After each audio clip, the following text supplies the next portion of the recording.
To our channel. నేను మీ మాధురి. ఈ రోజుల్లో ఈ విషయం ఎంత సర్వసాధారణం అయిపోయిందంటే, ఏ విధంగా అయిపోయిందంటే, బట్టలన్నాక ఏ విధంగా మాసిపోతూ ఉంటాయో, బంధాలన్నాక ఆ విధంగానే మోసపోవడం అనేది సర్వసాధారణం అయిపోయిందనమాట. కాబట్టి ఎప్పుడు కూడా ఇలా అయిపోయింది ఏంటి, ఏం జరిగిపోయింది అని చెప్పేసి అక్కడే నీ జీవితాన్ని స్టాప్ చేసుకొని బాగా బాధపడిపోయి నిన్ను నువ్వు శిక్షించుకోవడం కన్నా, నీళ్ళ పెట్టి బట్టలను ఎలాగ కడిగేస్తామో అలాగే కన్నీళ్ళతో నీ బాధ ఏదైతే ఉందో ఆ బాధని మొత్తము కడిగేసి అక్కడితో ఆ బాధకి ఫుల్ స్టాప్ పెట్టేసి, అరే మీరే అంటున్నారు బంధాలంటే ఏ విధంగా మోసపోవడం లాగా అయిపోయింది. సో బంధాన్ని సీరియస్గా ఎమోషనల్గా తీసుకున్న వాళ్ళు కూడా ఇదే విధంగా ఒక కన్నీరు బొట్టు కాచేసి ఆ బంధాన్ని వదిలించేసుకుంటే, ఇక మోసం చేసిన వాళ్ళకి మనకి కూడా తేడా ఏంటి అని ఖచ్చితంగా మీ అందరికీ క్వశ్చన్ వస్తుంది. ఏం లేదు, మీరు మోసపోయారు, వాళ్ళు మోసం చేశారు. అయినా కానీ మీరు ఇంకాగా ఆ మనిషిని ఆరాధిస్తూనే ఉన్నారనుకోండి, ఏమొస్తుంది మీ లైఫ్లో కొంచెం చెప్పండి నాకు. వాళ్ళని మీరు ఆరాధిస్తూనే ఉంటారు. జరిగేది ఏంటి చెప్పండి? వాళ్ళు కనీసం కించితైనా ఇంత చీమంతైనా మిమ్మల్ని పట్టించుకుంటారా? పట్టించుకోరు. దానివల్ల ఎవరికి ఉపయోగం, ఎవరికి బాధ చెప్పండి?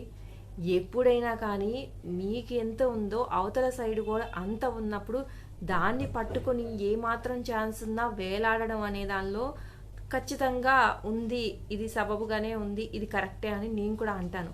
కానీ అవతల సైడ్ వాళ్ళు నిన్ను మోసం చేయడమే వాళ్ళకున్నటువంటి ధ్యేయంగా పెట్టుకొని మిమ్మల్ని మోసం చేసినా కూడా అలాంటి వాళ్ళని ఆరాధించి, అలాంటి వాళ్ళ కోసం ఇంకా ఇంకా ఏడ్చి, అలాంటి వాళ్ళ కోసం మిమ్మల్ని మీరు శిక్షించుకొని, అలాంటి వాళ్ళ కోసం మీ టైం వేస్ట్ చేసుకొని మీ జీవితంలో అమూల్యమైనటువంటి ఆ కన్నీళ్ళని వృధా చేసుకుంటాము అని అంటే అది మాత్రం కరెక్ట్ అని మాత్రం నేను చెప్పను.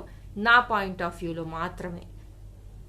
ఒక్కొక్క పర్సన్కి ఒక్కొక్క రకంగా ఉంటుంది పాయింట్ ఆఫ్ వ్యూ. నా పాయింట్ ఆఫ్ వ్యూలో నథింగ్. అసలు అలాంటి వాళ్ళ కోసం ఒక కన్నీరు పొట్టు కాచినా వేస్ట్ ఆఫ్ ది టైం అనమాట. ఇప్పటి వరకు ఇప్పటికే మన లైఫ్లో చాలా విలువైనటువంటి టైంని వాళ్ళకి ఇచ్చి వేస్ట్ చేశాము అని చెప్పేసి వాళ్ళ కళ్ళ ముందే హ్యాపీగా మన జీవితాన్ని లీడ్ చేసి చూపించాలి. అది మనం చేయాల్సిన పని ఇప్పుడున్న రోజుల్లో. కాబట్టి ఫైనల్గా నేను చెప్పేది ఏంటి అనంటే, ఎవడు చావాడు చేస్తాడు, మనకెందుకు చెప్పండి? వాడు మోసం చేశాడు, వాడి టైం వచ్చినప్పుడు ఇంకొకడు ఎవడో దొరుకుతాడు ఇలాంటి మోసగాళ్ళకి, వాళ్ళని వాళ్ళు మోసం చేస్తారు. అప్పుడు వీడికి తెలిసి వస్తుంది మోసం అంటే ఏంటో. కానీ మనం ఏం చేయాలి? హ్యాపీగా వాడు మోసం చేసినా ఓకే, నేను మూవ్ ఆన్ అయిపోయాను, నీ కర్మకు నిన్నే వదిలేస్తున్నాను అని చెప్పేసి నీ లైఫ్ని నువ్వు లీడ్ చేసి చూపించాలి. అర్థమవుతుందా? ఇదండి ఈరోజు వీడియో నచ్చితే లైక్ చేయడం మర్చిపోవద్దు. మరి ఇలాంటి వీడియోస్ కోసం వెంటనే ఛానల్ సబ్స్క్రైబ్ చేసుకోండి.